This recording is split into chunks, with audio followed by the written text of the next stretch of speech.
সবাইকে এল&এস একাডেমিতে স্বাগতম। আশা করছি আপনারা সবাই ভালো আছেন। তো আজ আমাদের লেকচারটি হচ্ছে ওহমস ল নিয়ে। ওহমস ল ফিজিক্স এবং ইঞ্জিনিয়ারিং একটা অনেক ইম্পর্টেন্ট একটি টার্ম। প্রায় প্রত্যেক ধরনের সার্কিট সলভ করতে গেলেই আমাদেরকে এই ওহমস লটা ইউজ করতেই হয়। তো ভিডিওটা শুরু করার আগে আমি কিছু কথা বলতে চাই।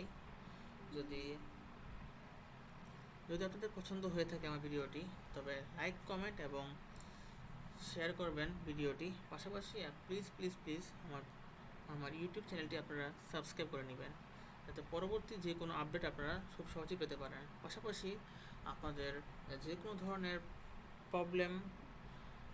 প্রবলেম বা কোনো ধরনের কোশ্চেন সলিউশন করতে গেলে যদি আপনাদের কোনো দরকার পড়ে, তবে অবশ্যই আমাকে আপনারা ইউটিউবের এই কমেন্ট বক্সে নক দিতে পারবেন, কমেন্ট বক্সে কমেন্ট করতে পারবেন, অথবা আমাকে ফেসবুকের ভিতরে আমাকে আপনারা নক দিতে পারবেন। আমি আমার ফেসবুক আইডি লিঙ্কটা ডিসক্রিপশনে দিয়ে রাখবো। তো চলেন শুরু করা যাক আজকের ভিডিওটি। তো what is Ohm's law? Ohm's law বলতে কী বোঝাচ্ছি আমরা? ওহমস ল বলতে বোঝাচ্ছি যে the current I flowing through a resistor is directly proportional to the voltage across a register.